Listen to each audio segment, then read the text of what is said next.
People are jumping on. We got Mr. Robb Quinn. We got Ross Christifulli in the house. What's up, everybody? Let me expand this chat so I can see you guys. Cool. We got Chatty, Crystal, TJ, Johnny, Rob said squad. Hey guys, so we're gonna go as long as we can. I'm gonna be on here with you guys. I know I went over because I was super hyped up about everything. So Ross and Rob are going to be on with us as much as they can, and then I have to go. They have other stuff planned, obviously. But I'm going to be on here with you guys, and I'll personally answer any questions that you guys have. Okay? So I think the best way to do this is I want to just do a full-blown Q&A session. You guys good with that real quick? Yeah. I'm in. I love it. It's like a BLM outside. Do you hear everyone yelling? No. 4 or 5 Black Lives Matter people out there, and everyone's screaming. It's kind of funny. Oh, no, I don't hear it. Just in Port Washington, it's just kind of funny because it's Wisconsin, you know. They're trying, but they're Wisconsin. Like,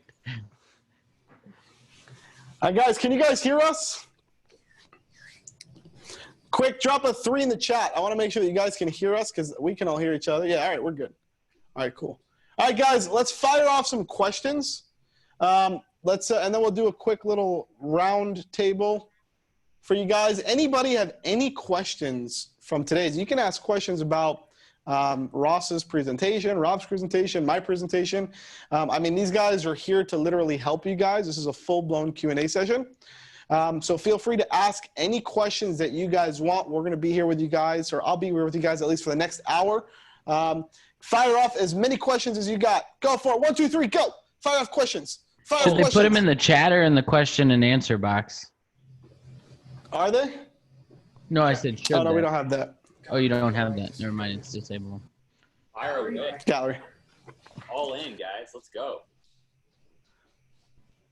How Rob structures his email flow for the flywheel. Ooh. Structuring the email flow. Well, everyone's going to get the replay, right? Now, well, all these guys will actually get the replay. Yes, VIP. Okay, cool. So inside the replay, you'll be able to check out it's a real simple email flow with the opt-in, and then also a different email flow with a Facebook group. So when people enter your Facebook group, it should toss them into their own segmented list. So this way they get their own email sequence because they get their own special gift for being in the Facebook group. So that's a separate one. And then with your opt-in, that needs to be a separate email list. So it dumps them into a list segmented with their own list. And then it's going to email them the deliverables for whatever they opted in for. So they should each have their own lists and own automation. Love it. What do you use for Chatty, your hopefully, automation? Let me grab a chair real quick, guys. My feet are dying. Active campaign, in case you guys are wondering. And I just use it because I launched my company in 2017, and I've been using, I tried everything when I first started, but I didn't really understand marketing at the time. Yeah. Pretty much I was sold on whatever came in my path. And what is it that you said? I missed it. Active campaign. Oh, okay, cool. So I just recently migrated over to Kartra, and their list segmenting is like next level because you can like tag people who literally watch a specific point of the video and then send them into a segmentation based off of how long of that video they watched. Yeah, Dan actually just asked that. Dan said, have you guys used Kartra or the newer GrooveFunnels? I just switched over to Kartra. I love it. I've got all of my stuff on it. I've got Lead Carrot on it. I got my webinar on it. I love it. I think that for me, the biggest thing is that it has unlimited video hosting. And so you host the video right in it. Then you can tag the people. We're actually moving my courses over to Kartra and all that stuff. Hey, I appreciate you, Chad. He says he just got rid of his D7 account for Lead Carrot. Yeah, my goal in awesome, life guys. is that for Chad's next time presenting, instead of Pipedrive, he has Lead Carrot up there. That's my goal. So, side note, the reason why we would definitely use Lead Carrot, the reason why we use Pipedrive is because when we originally built DashClicks, we had it API'd with our whole Dash Connect program and a bunch of other stuff that we did. So to go rebuild it, it's just a headache. No, I know. And we don't really taking it. I might be on your Dream 100, but you're also on mine. So Look at you. Look at Well, us. thank having you. Some bromance here. That's why I software. So I've been using them since 2017. So I have so many automations and lists and stuff in them that it's like I can't even imagine moving them all over. That's like a whole project on its own. Yeah. Yeah, Active Campaign is pretty awesome though. Aside from, and sorry, by the way, guys, side note, if I'm looking to the side over here, it's just because I have the whole TV here. So I can actually see you guys as you're talking, because if I'm talking here and I don't see you guys, it gets awkward. And then I can't see like people's questions and stuff. So I'm going to hang out over here. It's been a long day. But what I want to do is, aside from softwares, because there's a bunch of softwares out there also, what other questions you guys have? What are the biggest things that you're struggling with right now? What are the things that we can help you guys right now literally crush and move the needle forward? Is there something in specific that you guys are having an issue with? Is it like maybe lack of prospecting? So Steven said, scenario, I get a customer that wants Facebook leads, DashClicks, fulfills it. How long does it take after to get results? So that's a pretty broad question. I'll tell you why, Steven. So it varies, right? So I've been in the marketing game for now 11 years, right? So marketing is tricky, right? Because you can have a client come on board and literally come in, and in the first week we crush it. Or the reality hits and normal marketing works, and you run a marketing campaign and it doesn't work right off the bat. It usually actually does not work right off of the bat, right, when you launch a campaign. And that's where the term optimization comes in, right? Is just going in and optimizing the actual campaigns to perform better. What we usually do is we tell customers, hey, we're going to need at least a minimum of 30 to 60 days to get the campaign dialed in. And then from there, we can do things like optimize the audiences that we're targeting. We can start building your pixel, right? So we can start running remarketing campaigns. There's a lot of things that you can do in Facebook, but time is something that's definitely highly valued and needed, right? So you definitely don't want to bring a client on for like a week or two to have them like test stuff. I see a lot of people doing like trial campaigns and crap like that. It's not a good idea. You don't want to do stuff like that, because people who run trial campaigns are people who also want like immediate results. And with Facebook ads, you're never going to get immediate results right off the bat. Most of the time, like I said, it goes the other way, where you got to optimize campaigns, right? So if I can add something, that helps. Yeah, go ahead. And this is just in the way that they sell it. One thing that I notice is a lot of people overselling lead generation and marketing. And what happens at the top of a high is on the backside is a low, and that buyer remorse kicks in. And what we found is that if we start getting complaints before the campaign started in that little, whatever for us, however many days, I know for a fact that our salesperson, like I'll go to him and listen to the recording, and almost every single time it was way oversold. And it's like, dude, if you oversell this campaign, we know for a fact that even if we are generating a crap ton of leads out of the gate, that the prospecting rule is 90 days of accumulation and compound until they're really feeling the effects of lead gen. And so just in the way they sell it, if you just don't want to sell it on something that, on a hype, because then you'll get a crash and buyer's remorse. So Yeah, it's real quick. Yeah, go for it. So guys, if you're positioning it, like the trick to always being right is to only give them what they think they need. And you can always over deliver. Like no one's ever really complained about that. Sarcasm. No, but that's the truth. So the way you position it is just ask them, what would you need to see in order to justify the success? What's your measuring stick for that? And they're going to tell you whatever answer they have. If they're brand new and you're selling somebody that's newer to business that has never really spent money, it's perfect, because then you could just follow up with, how'd you come up with that number? So you put them in Love it. position. Yeah, you put them in a position to tell you, like, I don't know, that's what I would need to see. So now you can let them know, like, well, who's educated you on the process to allow you to know, like, that's what you need to see. Like, and then put you in an authoritative position.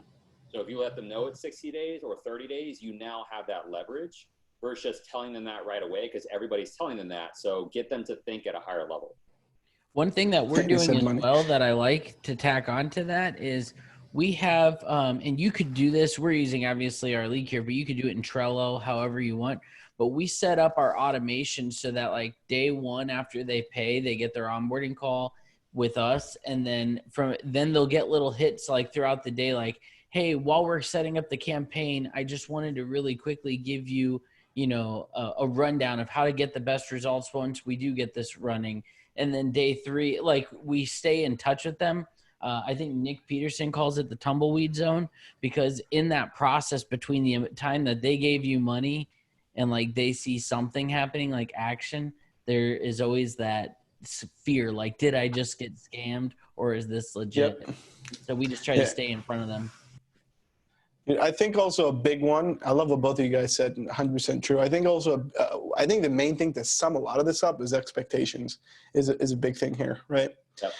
And I see, I mean, you can imagine how many campaigns we have running through DashClicks, right? And how many agencies we deal with. I mean, we're talking about large scale, dealing with hundreds of campaigns that are coming in and out, right, every month.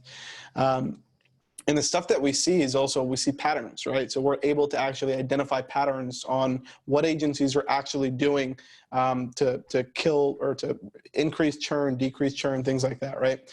And what we see a lot of is expectations. We see a lot of people coming out, especially people that are newer agencies, which is kind of expected because they just don't know any better yet, right? They're coming in and they're learning. And that's, what we do. We try to help them out along the way, right? Especially with our fulfillment team. We're like, hey, maybe you should say this or say that, or use this, use this analytics report to show them their campaign's actually doing good, when in reality it is. You might not know how to present it in the right way, right? But a lot of it has to do with pre-sale, right? So before the sale is what we see people is like, hey, yeah, we can get you 200 leads. That's not a problem. They just want to get that contract signed, right? So they're saying whatever they can in their power to get the contract signed. What they realize is once a contract is delivered and it goes into fulfillment and you don't get them that 200 leads, you get them 20 leads. The buyer, in his mind, he just paid for 200 leads. That's what he thinks. Even though the 15 leads you got him might have made him like 100 grand, he's still pissed because you promised him 200 leads, right? So the expectations is a big thing. So for those of you guys that are watching, make sure that you're setting proper expectations with people and your clients, okay?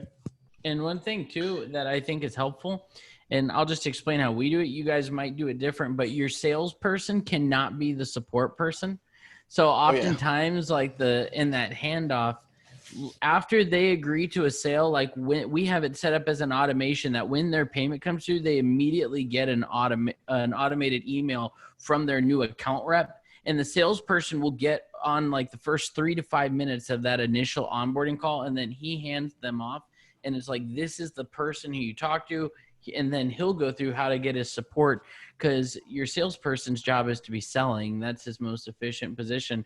But sometimes in that process there can be, and I know that that's kind of off topic, but it does kind of help a little bit to, in that onboarding handoff process, to let them know who they go to for support, because then at least they don't feel like they're just being left behind. Yeah. Love it, man. About COVID. Can I talk about this one real quick? Yeah, jump in, Rob. So just really quick, I'm gonna say the comment. So for people watching the replays and stuff. So TJ asked, with COVID pretty much on the brink of shutting down everything, how can we ease the hesitancy and fears of our potential and current clients where they might want to scale down? Yeah, so in the terms of these things, guys, anytime you hear a really difficult question like that, because that's a really impactful, difficult question, you have to be able to reshift the perspective. Because the thing is, like, problems will always exist. So we need to be able to turn this into a silly problem. Even though COVID is serious, you have to be able to get them to look at it from the lens of it's not a big deal. The same way, so Google used to have this problem where they were trying to figure out how to make sure nobody, because Silicon Valley has this big problem where people steal things, right? Sometimes, like, not a big problem, but what would happen sometimes, people come into these big tech companies, and because they're so open and inviting, they leave their stuff unlocked. Sometimes people steal things. So they're trying to get their employees to be able to not let just anybody in, because the polite thing would be to hold the door open for somebody. So to make sure that their employees wouldn't just let anybody in, they had to make sure that they were asking people for their badges, but that was really uncomfortable. So what they did is they had to make it feel silly, so it made it okay to ask. So they put up a picture of somebody with an alligator saying, don't let anybody tailgate in or whatever. So it made it okay and friendly to ask, because they made the situation silly. So in this case, a way that we can make that work to be able to like circle it back is we just got to let them know like the problem was already there. It's less a matter of how do we deal with COVID and more a matter of where's the gap of opportunity and what we're dealing with now. Yep. So we deal with I this think, like, oh, go ahead. I was just going to say, I'll piggyback off of what you were saying. Also, another thing that you guys can do, and I'm going to turn, so I'm talking to you guys here. Another thing that you guys can do is what we do as marketers is we think outside of the box, right? So perfect example, like during the gym phase, right? When all the gyms were getting shut down, we have a bunch of clients that we service that are gyms. We actually reached out to our agency owners and we were like, hey, you know, we see that you have these 2 or 3 gym clients. This is what we recommend we do moving forward, right? Why don't we bring it online? Why don't we do like online courses and do Facebook campaigns selling that, right?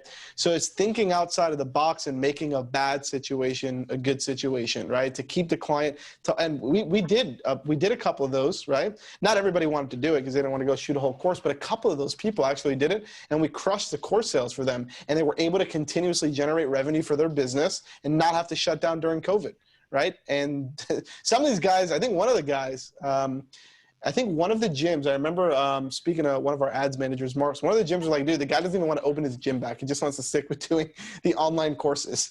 It's just like he's making way more money doing that, right? So it's just thinking outside of the box, thinking of cool campaigns and ideas that you guys can do. I had if I can jump in, brother, I had a guy recently, he's an equipment dealer out in New Jersey. And he said that we were on the phone, like everything sounded good. He's like, you know what?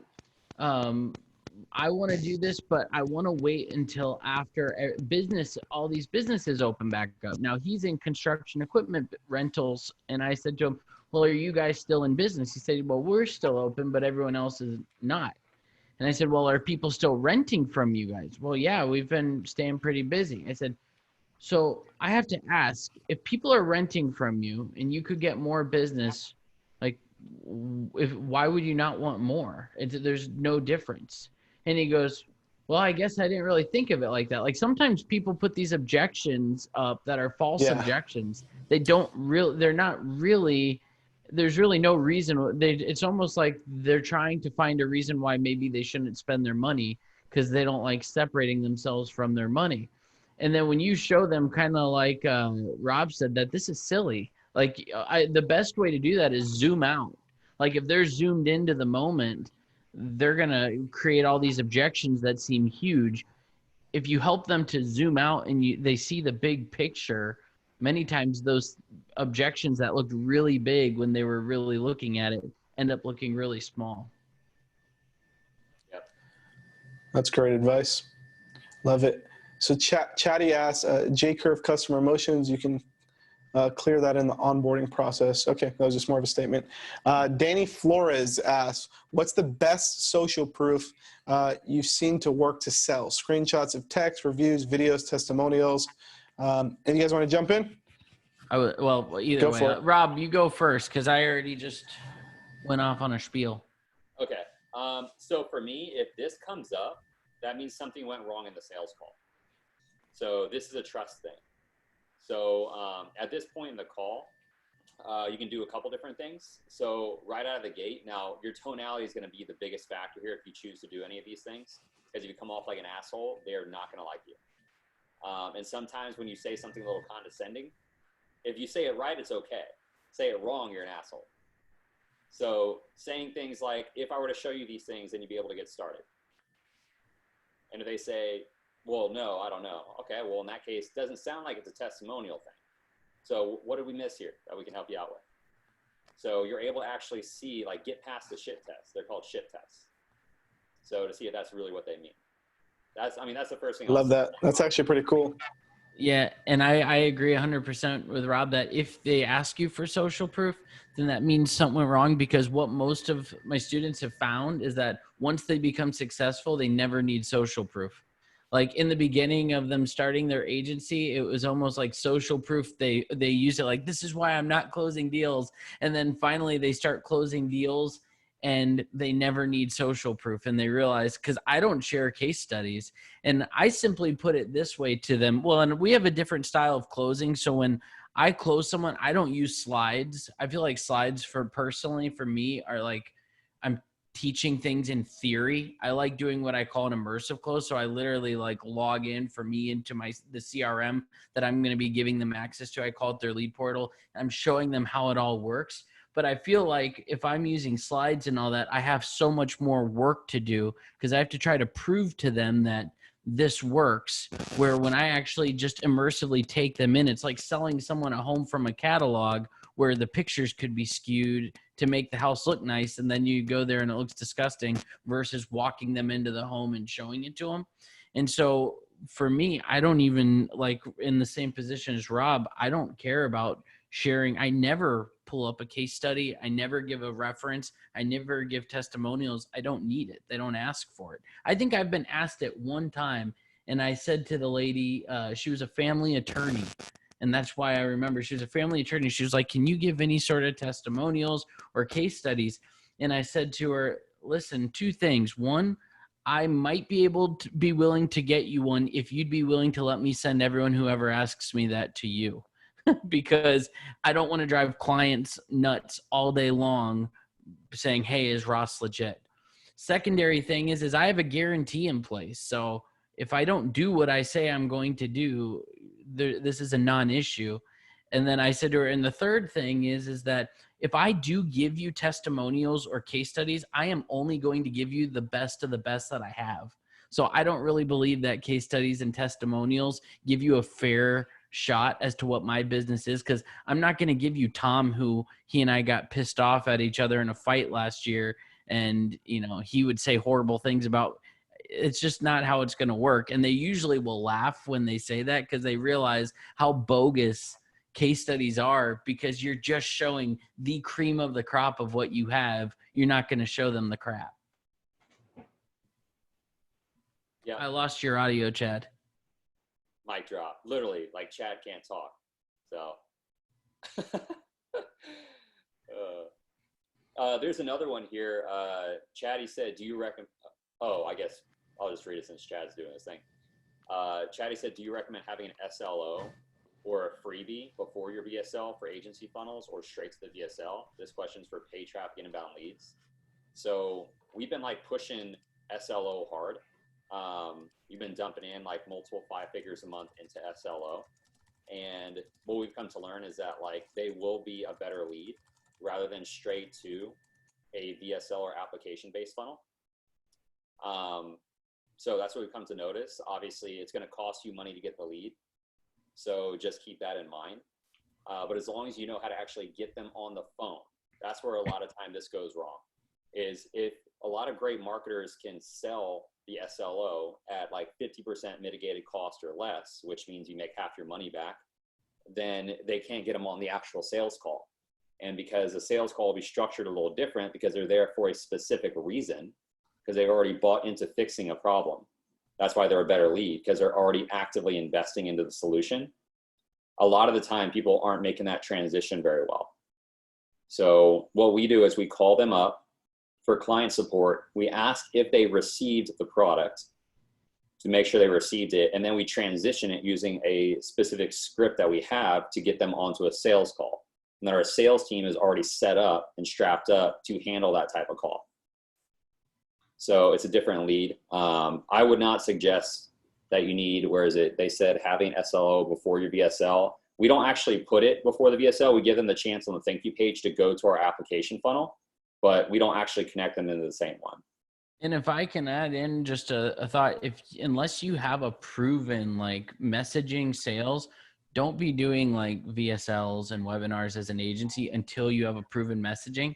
And the reason why I say that, and this is my opinion, is like, I know how hard it is to get an ever webinar to convert, because I've been doing this for a while, even with my own stuff, my agency and all that, and my program. And for a newbie who doesn't have any clients to go on and automate some messaging that he doesn't even know if it works, they say that one-to-one selling is the highest converting sale that you can do, just in general, but it's the least scalable.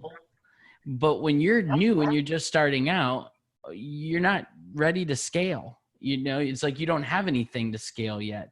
I don't know if that is the same take that you feel on that, Rob, but I feel like for a newbie, because I know when I first started my agency, I was like, I'm going to start a webinar and just do this.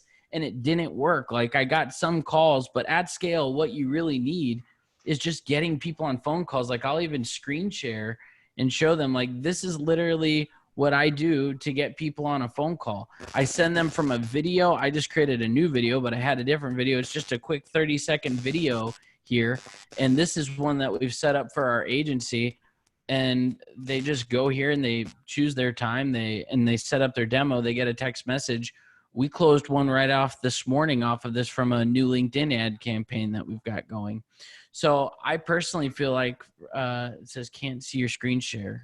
Let's see. I could see it. Or I think maybe not.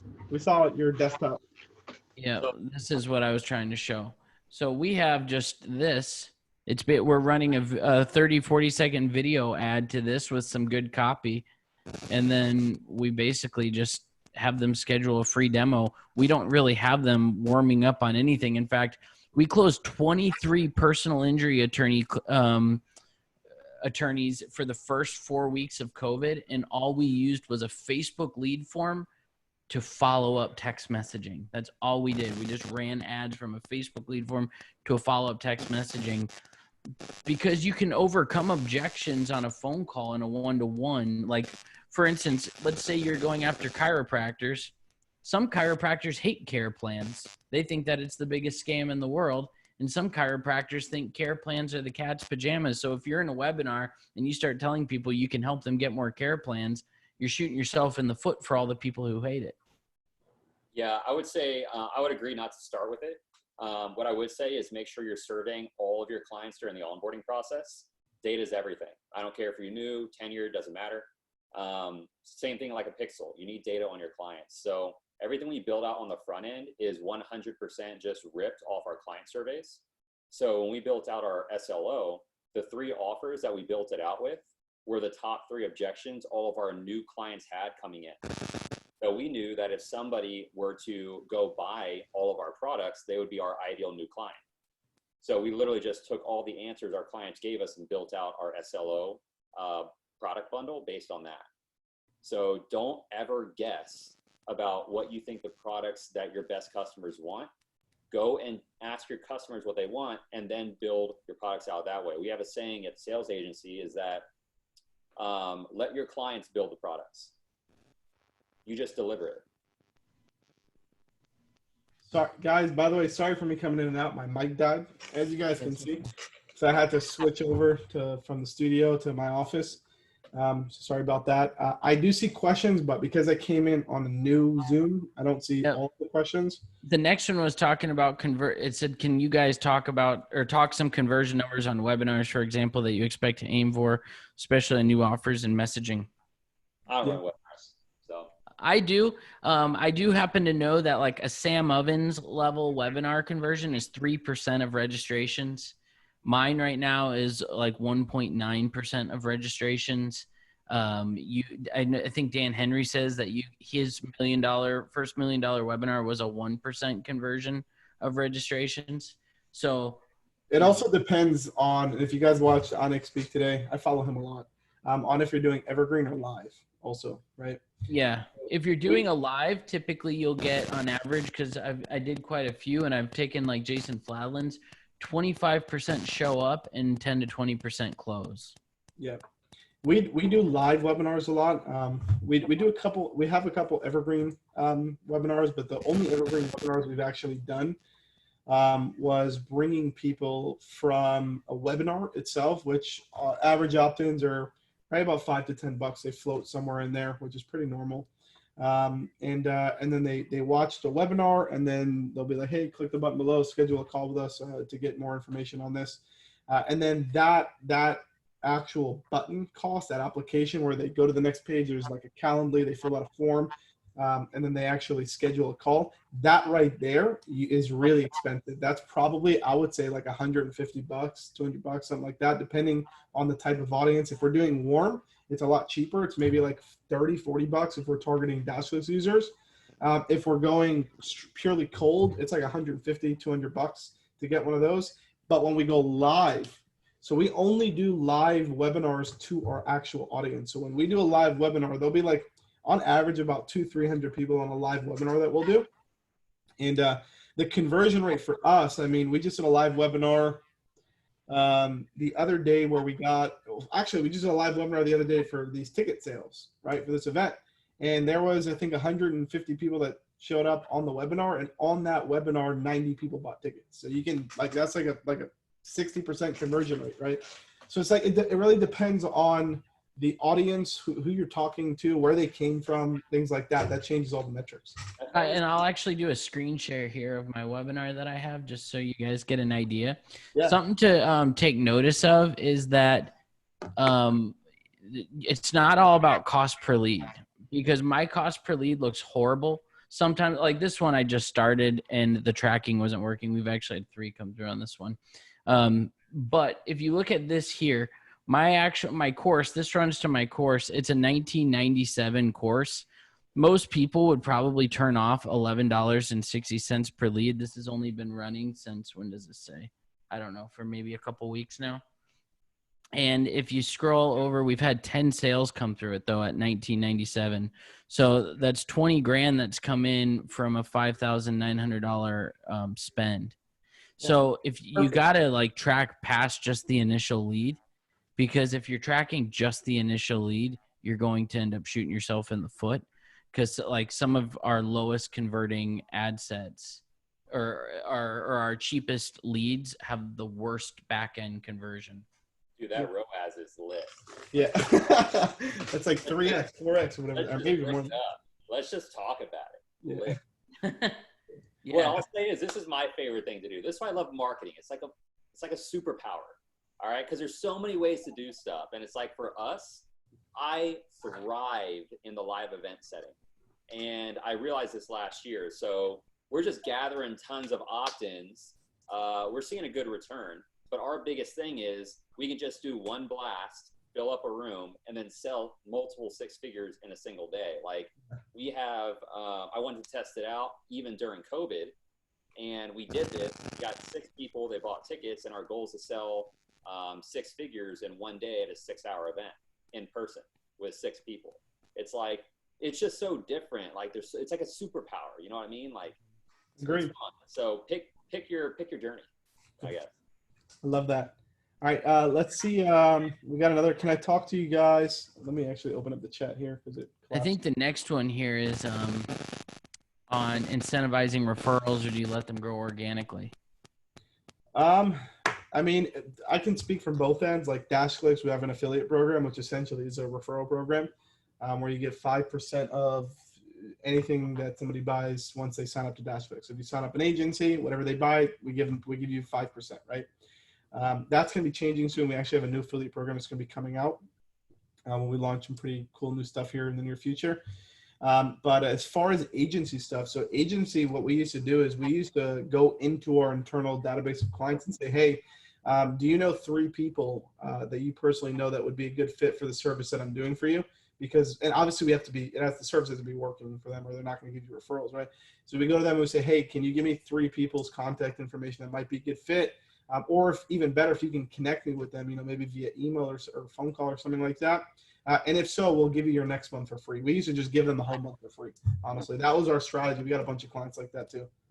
There's a book that's really good to read called Word of Mouth Marketing. Not sure if you've ever read that.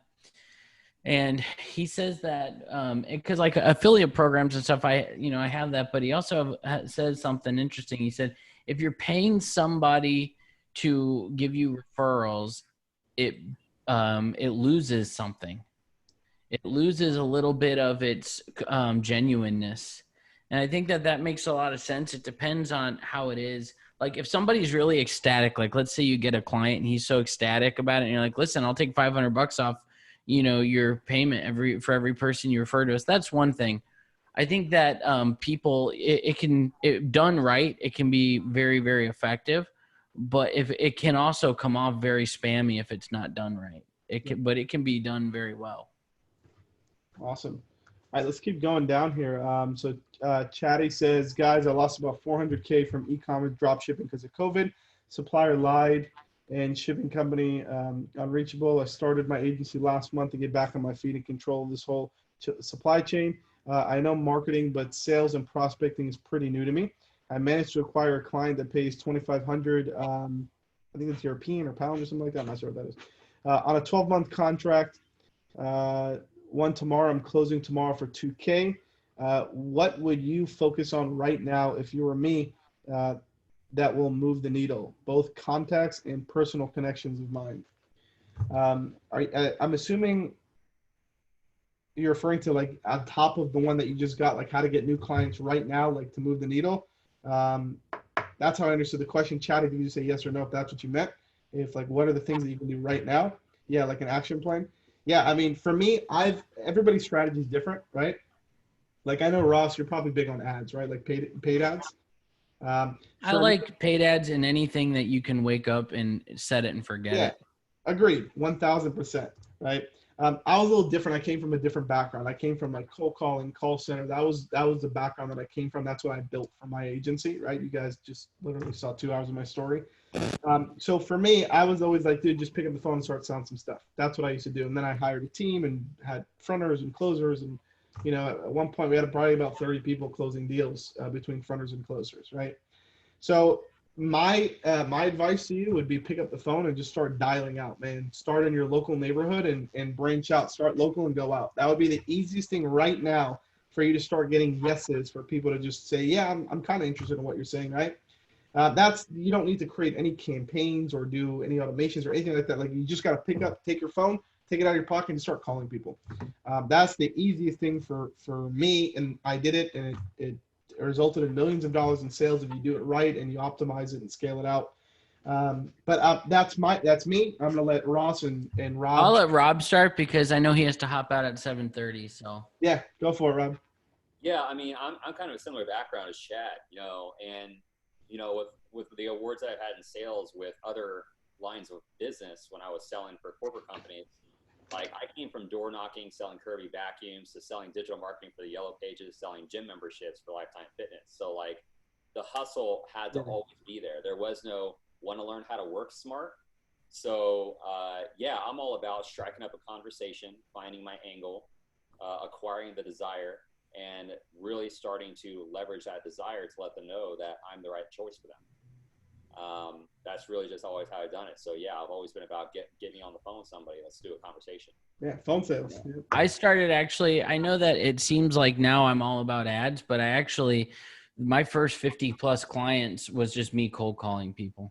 Same thing, but I would do it a little different now because I burnt out pretty quick.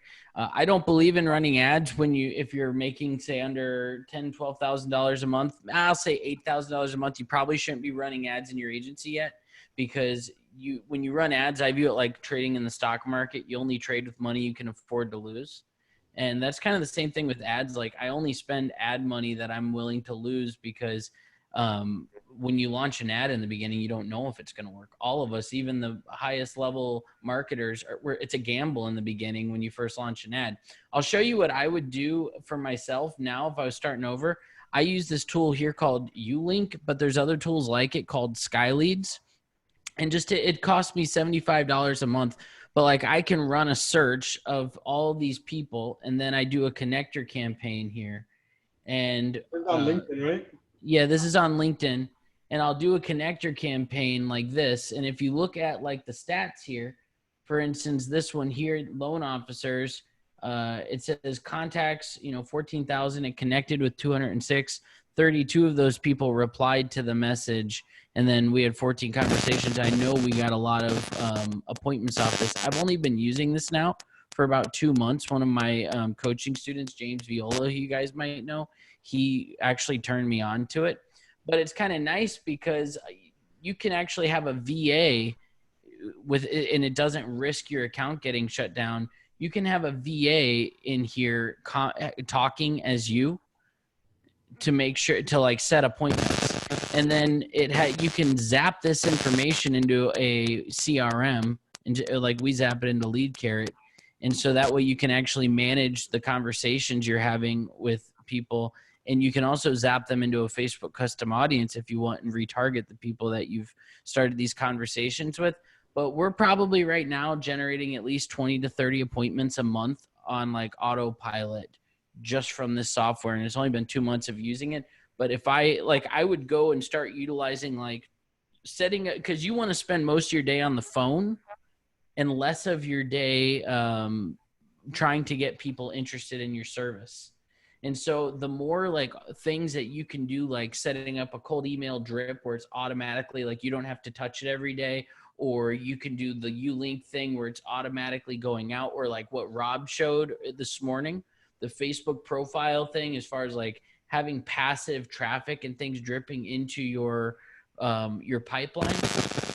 That's what makes your business hold you accountable.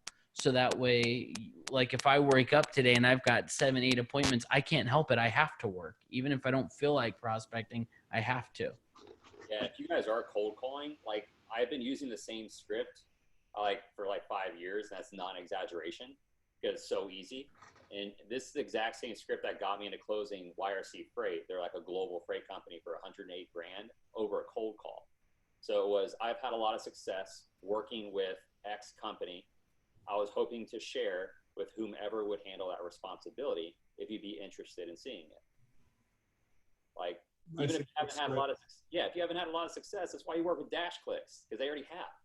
It's like, it's really that simple. And I've been using the same line. Even when I didn't have any success working with freight companies, I was like, I rep the yellow pages, bro. I was like, we're $1 billion corporation. Like, come at us. And I was like, so that's really how it went down. So just know your audience, figure out the problem. I've had a lot of success. When I called trucking companies, I took the back door, and instead of trying to market on the front end for them, I went ahead and tried to recruit for them because my only competition was Indeed and Monster. So that was my back door in. So I would say I've had a lot of success partnering with freight companies to find more quality applicants. I was hoping to share that step-by-step process with whomever handles that responsibility. And that's just it. It's really that simple. So I actually did a training with one of my buddies, Billy Wilson. We were at his house. I was just like, yo, let's see how many of these gym people that I could call up and see how many would want to buy this thing. And it was like with his company, it was just we were having fun. I was like, let's check it out. One person wanted to buy from us on the cold calls, and the other 2 people wanted to book appointments. And I did it for like an hour. We just did a live video on YouTube. I was like, that's just how easy it is to lock this down. Yeah. I have a question. Chad, I don't know why I can hear myself. Chad, because he was asking the question. Ross, I think your mic is twitching out. Is it? Can you hear me now? Hear that too, or is it me? I think it's. Yeah, a lot. Yeah. Do you want to just anyway? You can shut the mic off and just use regular audio. Yeah. Yeah, I think there's something wrong with it. That would be. Is that better? Yeah, way better. Yeah, you're good. Okay. What I was going to say is, Chad, how many, if maybe this is a personal question, but how many clients do you currently have? Because that changes the way that some of these questions are answered. Yeah. For social agency or for DashClicks, you talking about? No, not you, the other Chad. There's a Chad in the. Chatty? Chad. Yeah, Chatty Bustani. Yep. Because he was talking about how an affiliate plan can be structured, et cetera. Yeah, one side.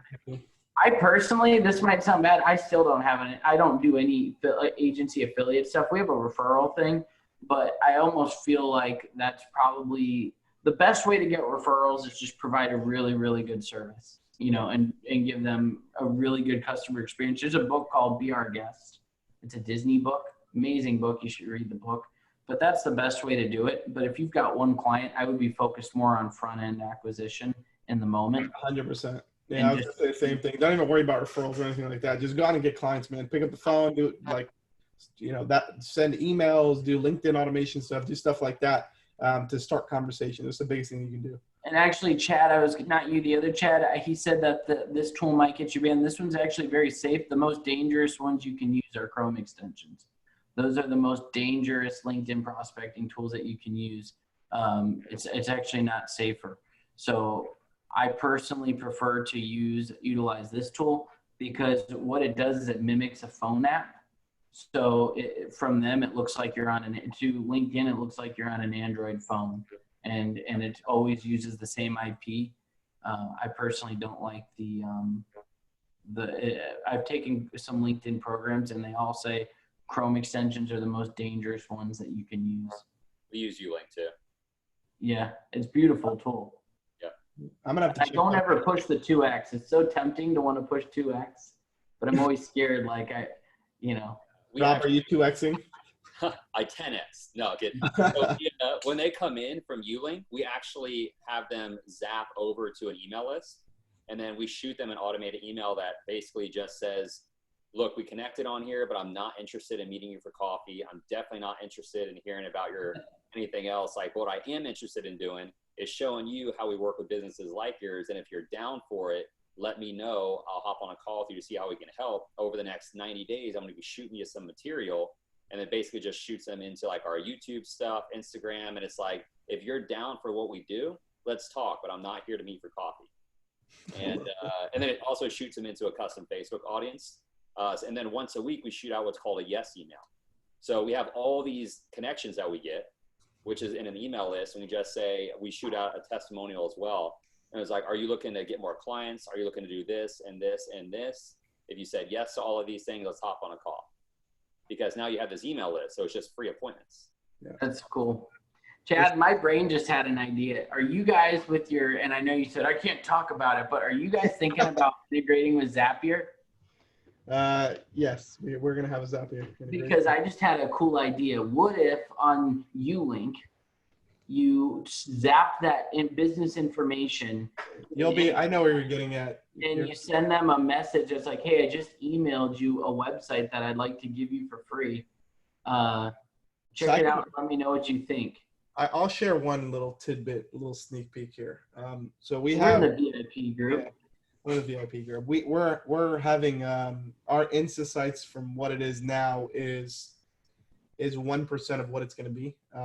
We're rebuilding the entire platform for Insta sites, and including a shit ton of automations. So things like you said, right? So how do I automate the building process, right? And then from automation, well, how do I send it out in an email or text messages, right? Or how do I automate incoming automations, right? There's a lot of really crazy stuff that we're building. We have our team right now of developers is 26 developers, I think, right now, full time, rebuilding our entire DashClicks platform. And we're excited for what's to come. It's coming very soon.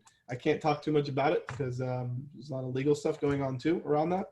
So I can't really talk too much here, but just expect some crazy updates here in the next couple of months. It's something that's going to be amazing for you guys. And yes, to answer your question, Rob, that I'll speak about. We are going to have a full-blown Zapier integration and an API. So we're going to have a bunch of really cool stuff that you can do. That's cool. Let's go on AppSumo. AppSumo. I think we're past AppSumo right now. AppSumo likes to do like big launches with like free stuff. Yeah. I see a lot of agency courses for free on there. Yeah, we probably would have done that when we launched, but right now it's just not a good fit for us. I'm like one of those geeks who every time they I buy stuff from there because yeah. I don't want to be on there right now because it kind of degrades. I feel like it degrades the software. It's for a lot of startups. So it's just not a good fit for us. Could I jump on this question before I top off? Yeah, go for it, man. So Crystal asked, oh, sorry, am I taking your role, Chad? No, you're good, man. Go for it. So Crystal asked, any tips on getting over the fear of cold calling? So somebody said here, get in a comfy space to work. I mean, that would be a good one. Something I would say is, again, change the perspective. So I used to be nervous cold calling because of the Yellow Pages. We were all open cubicles. I've never been in an environment like that before. So I had to switch my perspective to start thinking, if I don't call them, somebody else is going to, and they're going to sell them a lesser service, and it's my fault. So once you start taking ownership of understanding, if you aren't the first contact, then somebody else is doing them harm. It's weird. It does this complete switch in your brain where you're just like, I'm responsible for that for them. If they get burned, that's my fault. So once you switch that, all of a sudden the whole game changes. So I'm like the worst person to answer that because I grew up a Jehovah's Witness. I'm still a Jehovah's Witness. And so like, we like knock on people's doors for fun. So I'm like the worst to answer that question. I can't relate. I've watched people, I've observed people. I can say that just from watching, when people dive in and just start doing it, they get uncomfortable. They eventually learn to love it. But yeah, I've never not liked cold calling. Yep. I think before I jump off the Yellow Page story, go ahead. I was asking that like twice now before our chatting. Basically, I left the company. I had to exit the company. I started a marketing agency before I became just a sales development company in October 2017. I scaled to 10K a month by December 23rd of 2017, and the Yellow Pages tried to sue me because some of the clients I had at the Yellow Pages came over, so they hit me with a cease and desist. So I had to start completely over in January 2018. So I just switched niches to e-commerce and scaled back up to 12 grand a month in 60 days and just left them in the dust. I was like, I don't even need you guys. I don't need those clients. So that was the game. Love it, man. Anyway, I'm going to hop off, man. Rob, thank you so much, man. Thank you so much, brother. We appreciate you, man. Congratulations for being VIP, guys. You're in the right place. Thanks, man. Thanks. So I'm going to stick around. Ross, I know has to leave soon, but we'll stick around as long as we can here. What we'll do is I'm going to go for probably about another, 20, 30 minutes or so. So if you guys I'll probably good for about one more question. Yeah. Any of you guys have any other questions? Let me see what we got here. Might have answered a lot. I know we answered a lot of questions. Can I share one tip since there's no question here? Go ahead. Actually, there's two tips that I want to give you guys before I go here.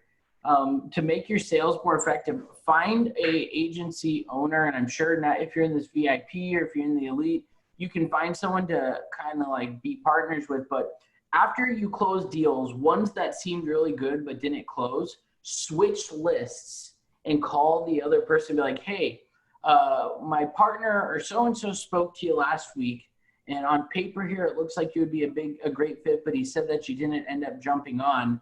Could you just tell us a little bit more about that, like why you didn't want to go with us? And it's so crazy how when you switch positions, the other person, for some reason, they open up and they start getting vulnerable and shit like, man, right now, like, why couldn't you just tell that to the initial guy? But when you switch, we've closed so many deals by finding out their true objections that way. And then the secondary thing that I was going to mention was having a backup plan for how you charge people. Now, you'd have to figure out, if you can foot the bill on this in the beginning or not. But what we're doing right now is people who did not close, we go back and offer them a pay per lead model.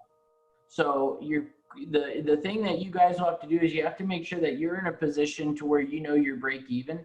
So you make them say guarantee to like 25 leads. And let's say that your break even is going to be at a specific point. You just got to make sure that you can stomach personally paying the fulfillment cost until then, because you got your team, etc. But we've been getting great results and we actually make more money on the pay per lead. So we'll charge them, like for instance, on a personal injury attorney, we'll charge them $97 per lead. And so we'll make them guarantee or commit to like at least 40 leads per month that they can get.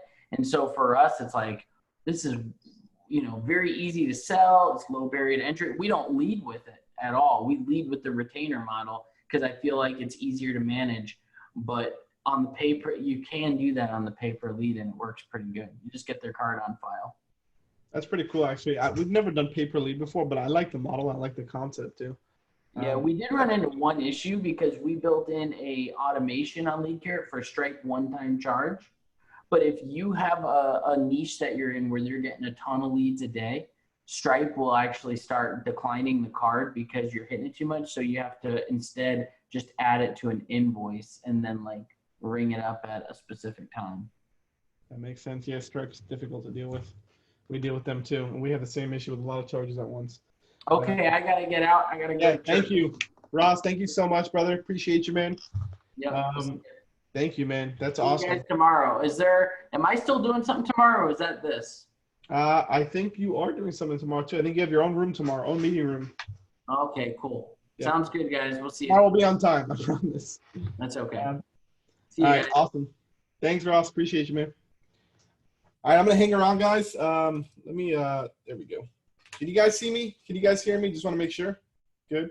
Because I know there's 3 Chads here, which gets pretty awkward, right? I'm supposed to be here 3 times. But anyways, guys, first and foremost, how did you guys, this is me and you now, which is pretty cool. How did you guys like the event? Was the event great for you guys today? Was it not cool? That was an awesome day for us.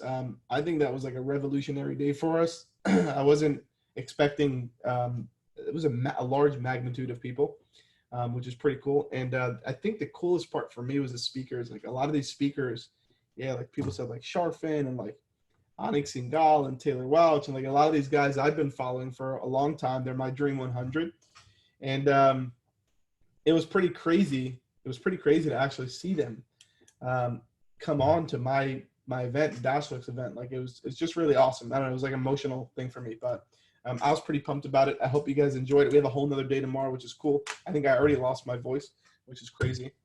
But let me answer a couple more questions for you guys, and let's see what you guys. Anybody have any more questions? Chatty asks, is there any way to transfer from Pipedrive to LeadCare without manually doing it? That might be a question for us. I'm not sure.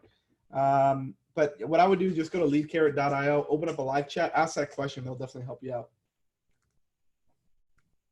All-star lineup. Thanks, man. The caliber of people you got is amazing. Congrats on everything. Thank you, brother. Appreciate it, man. That's amazing. I'm really glad that you guys enjoyed that. So let me see what else. We got a lot of Dash Elite people in here. Where's my Dash Elite folks? A lot of Dash Elite guys in here, which is cool too. We got TJ, what's up? John, Danny Flores, what's going on? Nikos is in here. What's up, Nikos? A lot of really cool people. Awesome. Let's see what other questions we got. JW said, Chad, use WhatsApp to target clients. I actually don't use WhatsApp at all. No, that's new to me. I've never heard that one. Yeah, I'm pretty big on cold calling, emailing, running Facebook ads, things like that. WhatsApp is new to me, so I don't have any experience there on that one. If a client already has a website, is there a way to integrate that into DashClicks dashboard? Unfortunately not, no. We don't have that capability yet. Maybe something we will look into in the near future. We do get that request. Chatty said, I'm not in Dash Elite yet. Jump on in, man. We'd love to have you. Will LeadCare replace Pipedrive and Deed 7? Yeah, I think it's a great replacement. It can definitely help you guys out 100%. Any particular thing that have worked with connecting to the Dream 100 type of people? Yeah. Kevin, did you get a chance to watch the first presentation that I did today with the organic stuff? That's the secret, right? Okay, so yeah. So the good part is you get the replays. But basically what it is essentially is it's going into and connecting with what we call JVs, or like joint ventures, right? Which is all the people on my Dream 100 and I want to work with them, right? So going actually into Facebook groups, speaking, first of all, connecting, going to Facebook groups and then connecting with the admin, speaking to them. But like these guys that were speakers, I'll be honest with you guys, I wrote up a template. I wrote up a template that was like, hey, I'm hosting this event. There's going to be X amount of people there. You know, usually live, a couple hundred people live on a webinar. We would love to see if you wanted to come and do a presentation. And I just copy and pasted that and send that to like, I don't know, like 30, 40 people. And about half of them responded, which is pretty cool. But what I would do, Kevin, is I would definitely watch, once you get the replays, watch the first presentation, the opening presentation that I did at the event. That will literally crush that question for you. It's an amazing presentation. Steven said, great first day. So many gurus online, lots of noise. Some burn, some run for what you like. Make promises and deliver big investment. Some burn and some run for, some ruin it for people like you. Yeah, got you. Yeah, Steven, you know, I've been in the business for so long. It's been 11 years and you know, the thing is with the whole guru stuff is there is a lot of gurus. Most of the gurus that you'll see, they don't have like a team or in like softwares or things like that. They don't have like real companies, right? It's just them shooting a bunch of videos, running some ads and trying to get people to go through their funnel and stuff, trying to sell them stuff. I think the reason why we're different is we're a real company. We've been open for 11 years. We have almost 50 employees, if not maybe even more than that right now. We have software, like real tangible items, right? We have a whole fulfillment team. So that's like the big separator for us is we're an actual legitimate company. We're not just a guru, right? In fact, I don't even like the term guru. We're actually a company. So when you invest with us, like people in Dash Elite and stuff like that, they're investing in the company. Like how can the company help you? Not how can I help you? It's the whole company you get, right? Which is pretty cool. Chad, I'm closing a call center tomorrow. They are huge. They work with Verizon and lots of big corporations and medium companies. Let me know if you want me to connect you with them. They are based in El Salvador. Maybe, yeah, man. Shoot me over the information. Wouldn't mind checking them out. I'm literally going to run a recruitment campaign because they need like 40 or 60 hires. Yeah, that's awesome. Sure, why not? I'm always open to connecting with people. Be careful with the opinion, by the way. Is there a way for me to be part of DashClicks? Yeah, Jose Pena is actually not going to be presenting tomorrow, so you don't have to worry about that. Yeah. Is there a way for me to be a part of DashClicks? I'm not sure, but you can message me after. I'm not sure exactly what you meant by that. I see the company growing, amazing team. Oh, I got you. Like joining our team. The best thing to do is just shoot me over a message, and I don't know. We'll see. I mean, I don't see why not. Is your fulfillment team here in the States or are they overseas? No, everybody's here in our, well, not in our office now because of the whole Corona thing. Everybody's working remotely. There's only 4 of us that are working from the office. Everybody else is working remotely, but it's here in-house, like in South Florida, in our office when the whole Corona thing wasn't here. I see the company growing huge, amazing team. Thanks, man. Yeah. I mean, like I said, like we've just been in business for so long. So once you do something over and over and over, you just start seeing patterns and you understand things and you know where the shortcuts can happen, right? And just to get you to faster success. So that's really what it's all about, guys. So super solid foundation, not based off hype and BS. I appreciate that, man. Yeah, that's one of the morals that we stand by. We are not like we're not the gurus. We're not those types of people. We are a legitimate company that's growing very fast. But anyways, guys, I think we answer a lot of questions here. What I'm gonna do is I'll cut this off. We're gonna have sessions tomorrow too, so you guys can jump in a room with me one-on-one. Rob is gonna have a room. Ross is also gonna have a room. You guys can jump one-on-one with all of them tomorrow. Sorry for running late. Obviously, you can see that the whole pitch I had went a little off, and Carlos was yelling in my ear, so I had to take the earpiece out because it was confusing the shit out of me. Yeah, you guys will get the replays of everything. Just come tomorrow. We're going to crush it again tomorrow, and we're going to have VIP sessions tomorrow again so we can reconnect again tomorrow, and I'll be able to answer any more questions that you guys have. All right, guys, so thank you so much for everything. I'll see you guys tomorrow at 10:40 a.m. EST. Okay, guys? Have a good one.